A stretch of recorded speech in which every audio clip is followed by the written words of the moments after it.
pleased to be joined now by the President and CEO of Lighthouse Michigan, Ryan Hertz, as they continue to provide critical services to people in need in our community throughout this pandemic and well beyond. Ryan, thanks for being with us today. Thanks for having me. So during the pandemic, Lighthouse has, of course, continued to serve its population that it serves normally, and there have been a number of new issues that have popped up and other issues that have become more inflated, and one of those main issues is housing. And so your organization has, of course, been putting forth an effort to create affordable housing projects to help serve your population. Of course, early on in the pandemic, we talked at length about how Lighthouse was providing some hotel rooms for its homeless population, or for its population that was having issues with housing as well. What's the status right now on those developments and getting people into these homes, especially given the situation that we're in with COVID? Sure. So I guess to bring your listeners up to speed, Lighthouse Michigan is the result of a merger between two organizations, Lighthouse of Oakland County and South Oakland Shelter, that merged in 2019. Both organizations were founded to provide emergency services. Lighthouse initially as an emergency food pantry, and South Oakland Shelter as an emergency homeless shelter. And both organizations over the years have looked to address sort of the systemic causes of poverty, hunger, and homelessness. And when we came together, our hope in 2019 was to really pull our assets together around those sort of longer term solutions. So right around the time that we merged, we broke ground on a 64-unit affordable housing community in Oakland County, in Oak Park in Oakland County, including a community center and a quarter of the units with supportive services for folks with special needs. We're really proud of that effort. It's now fully leased up. And we've also just initiated a redevelopment of a public housing building in Pontiac called Carriage Circle. It's a 234-unit apartment building. So we are still very much focused on these longer-term issues around housing affordability. What we didn't foresee was the way that the pandemic would sort of force us to also refocus in on our roots around emergency services. So as you mentioned, really at the start of the pandemic, we had to shift our whole emergency shelter system from what we called a rotating emergency shelter that was every week at a different faith congregation, a multi-faith initiative, churches and synagogues of a variety of denominations hosting every week our emergency shelter for 35 years. We ended up having to stop the rotation for the first time for safety reasons. And we moved all of our shelter clients into individual hotel rooms for each household. We are still doing that to this day, and we went from serving an average of about 30 folks per night pre-pandemic to a little over 100 folks per night during the pandemic, which we're still doing out of these hotel rooms. And that's currently our approach. And we're really grateful for quite a bit of community support that's allowed us to do that.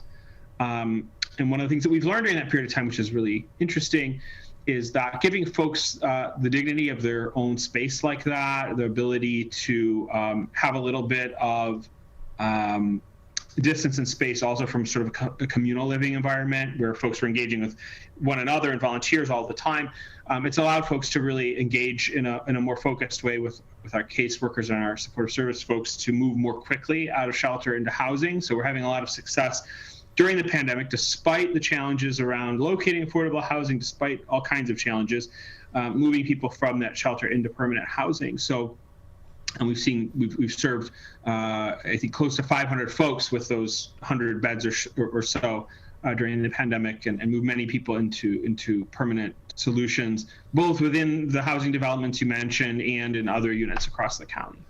We're joined by Ryan Hertz. He is the President and CEO of Lighthouse of Michigan with us today on the MechaCast. And in terms of the Pontiac public housing, that was a partnership between, of course, the Pontiac Housing Commission as well as Lighthouse of Michigan, a $40 million facelift on Carriage Circle development. That construction scheduled to begin in September.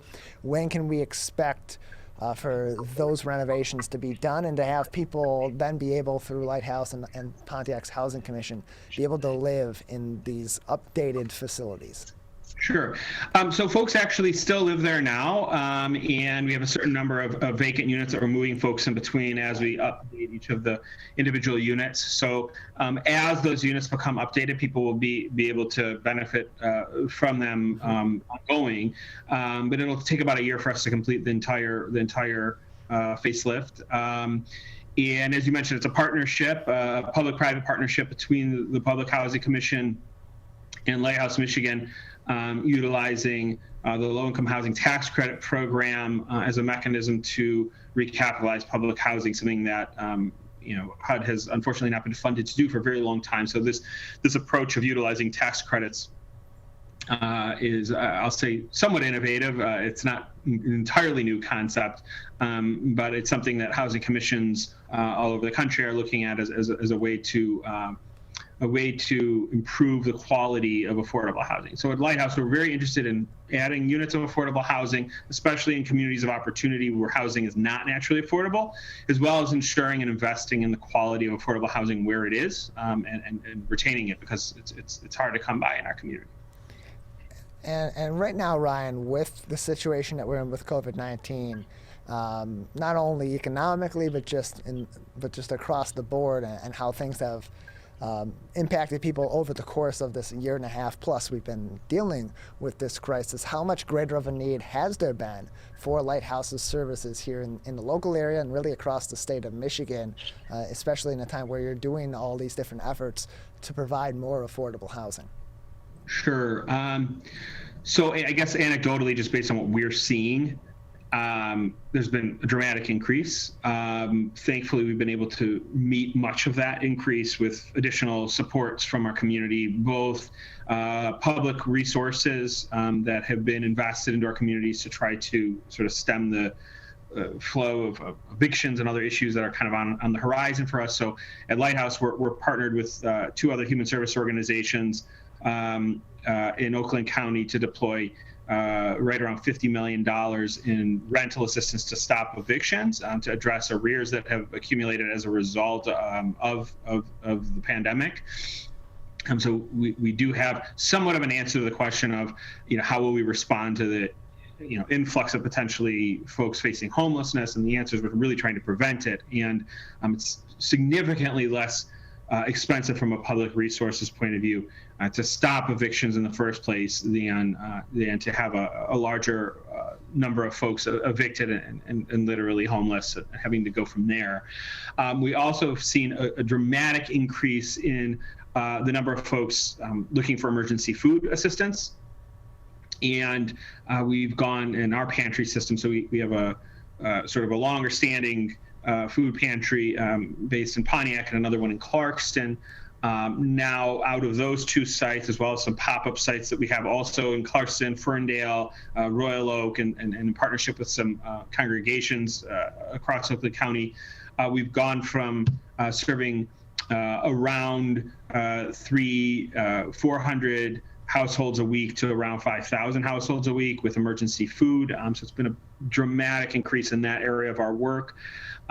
We are seeing to some degree a leveling off of that, and we're also really excited to see the governor's commitment to increasing SNAP benefits for folks, because we believe empowering people economically is at least as important as feeding and housing them.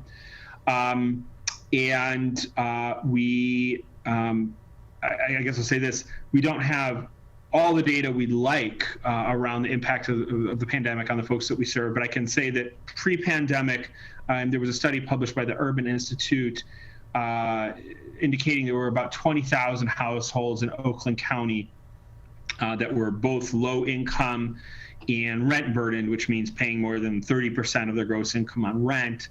I recently saw data from the county indicating that in Oakland County, we have a similar number of households right now paying more than 50% of their gross income on rent, both low income and otherwise.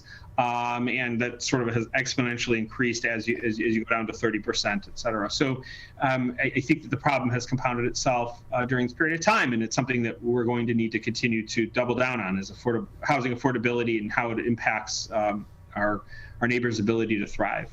Ryan Hertz joins us on the MegaCast. He's the president and CEO of Lighthouse of Michigan. And as we talk about the affordable housing units that Lighthouse is providing for many people in need in our communities throughout southeastern Michigan, I want to get an update from you on a situation we had recently at your facility in Oak Park, where we had 22 air conditioning units that were stolen just before the grand opening of the facility, and it's an 80-unit facility, so that's roughly just under 37% of those homes that had their AC units stolen. Do you have an update on that situation? How are those units that were affected by this theft? Yeah, I mean, unfortunately, I don't have much to update on. I mean, it was a really unfortunate situation. It's actually 64 units total at that site. I sort of flabbergasted at the scale of this operation, and we weren't the only property impacted during that period of time. There was sort of a rash of thefts of air conditioning condenser units. Unfortunately, we haven't received any news from the police on the outcome of the investigation on that. They suspect that it's probably the same party who was doing that at the time at the various different sites. Our site, believe there was a couple sites in Ferndale. Our property management companies working on sorting out the issue on our end with our insurance company and our vendor, and things are moving along as best as one could expect in terms of getting those units back functioning with air conditioning. The timing is horrible. It's really a shame. We're joined by Ryan Hertz. He's the president and CEO of Lighthouse of Michigan. Ryan, just another couple minutes before we'll say goodbye today. I want to talk before we go about the Lighthouse School Supply Drive. How can people help with that? What is needed in terms of those school supplies as Lighthouse is preparing children that it serves to go back to the classroom in the next few weeks? Sure. So, we serve quite a number of families with kids who we want to make sure are not disadvantaged. It's a big part of our effort at Lighthouse to do what we can. It's part of what drives also our affordable housing strategy to focus in communities of opportunity. We really want to end intergenerational poverty. We really want to see the next generation of folks who grew up in households that were potentially disadvantaged have every possible advantage to ensure that they're not in that situation and their children aren't in that situation.